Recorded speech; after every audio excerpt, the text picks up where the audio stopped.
Subjectivism. Subjectivism. Let me move my hand so you can get the picture. No, that's okay. Even like how I was telling the story of my dad about the senses. I put it here, seismic.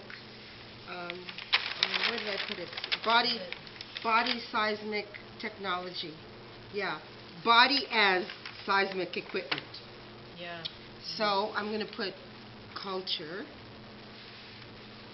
and then put it like that. So we know that it's related to our culture. And then you like see this stuff here. This is like fabulous stuff. Like this is the kind of stuff like if you can actually produce this in like some things that I work in. This here right is fabulous. Here, like the word prisons, and then I put employment because we are prisoned into specific careers. Prisons, hospital. If you're put into a hospital, they've already made choices as to how they're going to address and labelize and scrutinize and socialize you in terms of hospitals. Like if you're poor, like for instance, your body broke out in stress with, can I say it? Psoriasis. With psoriasis, but because you a poor, dirty Inuit woman, the first thing they gave you was the diagnosis of ringworm. And it took them and like if I go into the hospital, if I'm not feeling well, the first thing they're going to assume is I'm coming there for instead of getting street drugs. And I might be coming there because I have a broken leg. But they're going to think that before they even address. So when I was looking at prison, the other thing I looked at is jail. How people are put into jail for self-medicating, for maybe they're hungry so they stole a loaf of bread. The three strikes and you're out deal. So that's the that's the things I'm talking about.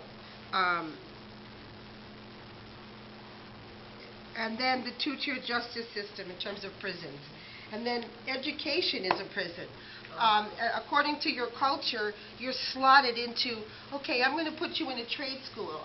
You need to be a secretary. You need to be a personal support worker. I don't think nursing is for you. Residential schools. Residential schools in terms of education. So it's just... And debts. The prison debt. The prison debt. For, oh yeah. First you got to go to work to save up to go to school. So you need a certificate to even have, like, say, to work in a long-term care facility to be a dietary aide. But credit is another one. But I need here. Right. Then I go to work because finally I have that certificate that says I'm a good worker. Exactly. And then I got to find time and space and money to go to school for 4 or 5 years to do whatever I want, and then I come out and then stand in line and wait for somebody to either tokenize you or realize you. Which one will it be? So I'll be employment. I'm just saying. And pretty soon I'll be so stressed out I'm going to go to the hospital, and then... See what I mean by the word prisons? How our whole life... Oh, you know what else is a prison? Housing. Because when you're put in social housing, that's a prison. Because you're in these tall mausoleums that you're just weighted and isolated in one little space. Because if you're living in poverty, you can't afford recreation, you can't afford to even go to birthday parties because you can't take a gift, you can't afford to sit down with your family. So just the whole priority around the politics of poverty is really an invisible prison. And one thing.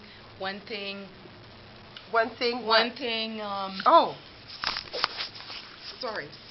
One thing that's really interesting about this is that they have this thing called Multicultural Democratic Ontario, and to me, like, I don't even understand what the fuck that is, because when you look at like a lot of economies related to racial profiling, prison economies, charity economies, stuff related to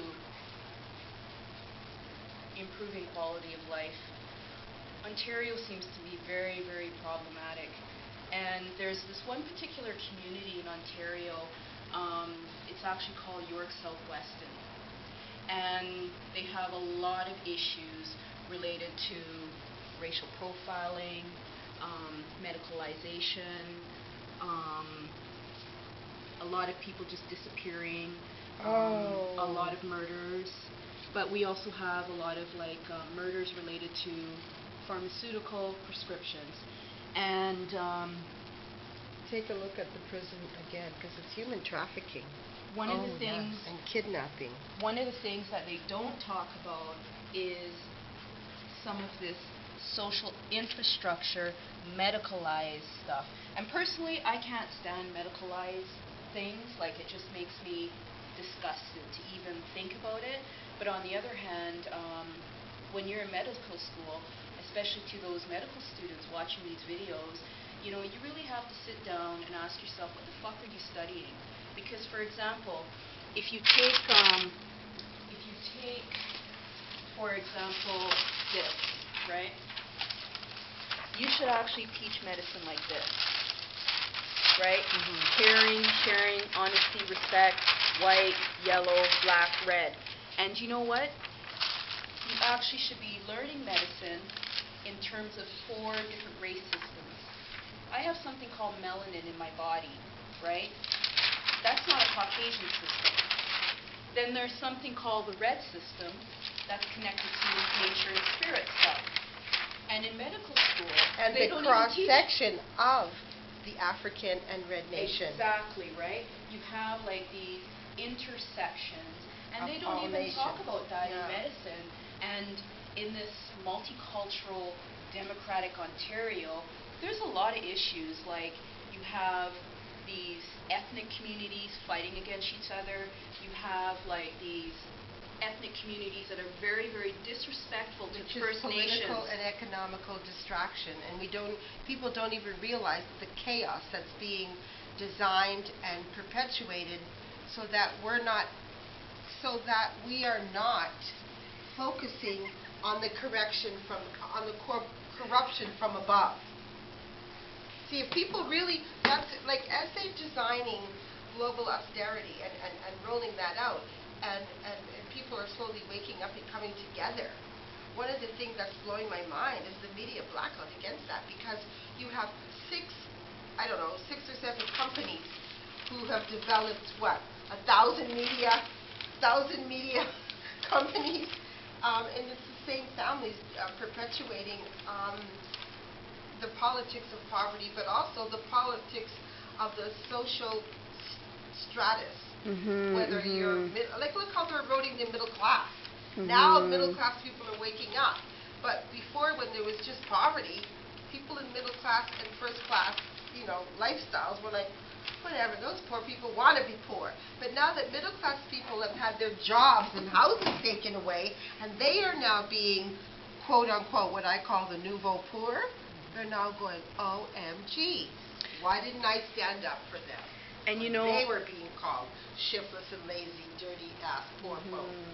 And one thing I noticed about this multicultural thing in friggin' Ontario, I don't even know what multiculturalism is, to tell you the truth, because please come to democratic Ontario and you'll learn about the worst in the world.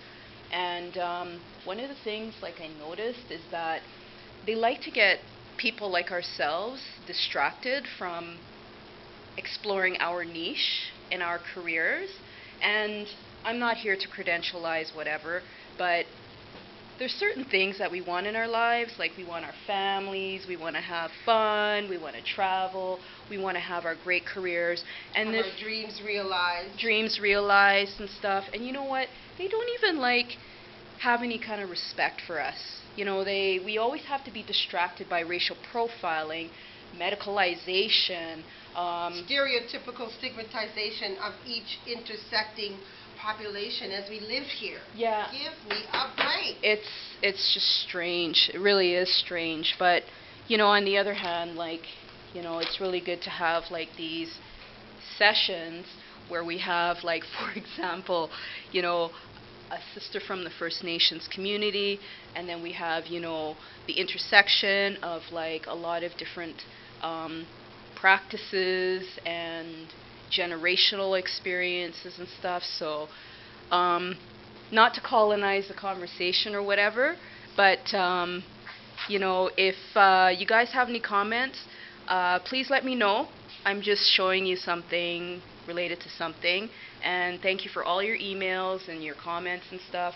I just... Even the negative ones. You know what? I love Show those. us where your mind's at. Yeah. So You can be part of the staff. if you need to get in touch with me, just send me an email and I'll do my best to get back to you. Thanks for watching.